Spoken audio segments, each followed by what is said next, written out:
আমরা জুমার দিন যখন মসজিদে যাই, একতলা, দুইতলা, তিনতলা, চারতলা পার হয়ে অজুখানা টয়লেটের সামনে, মসজিদের সামনে রাস্তা ব্লক করে, গাড়ি ব্লক করে সলাত আদায় করি। আসর এগুলো যায় কই? আসরে এরা কোথায়? বাড়িতে চলে গেছে, সবাই মিষ্টি মিষ্টি মিষ্টি নিয়ে নিয়ে দাওয়াত খেতে চলে গেছে।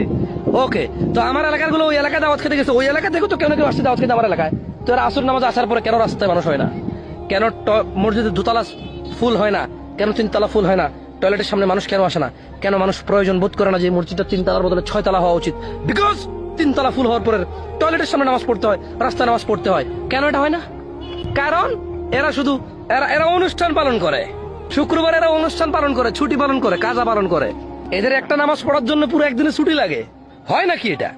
এরা এক ওয়াক্ত সালাতের জন্য একদিনের ছুটি চায়, আল্লাহ এভাবে দেয় নাই এদেরকে। এরা মাসে 4 দিন ছুটি বা 4 শুক্রবার 4 বার নামাজ পড়ে। এদের এক ওয়াক্ত নামাজের জন্য একদিনের ছুটি লাগে, 2 রাকাত সালাতের জন্য তো খুতবা তো শুনতে আসেই না।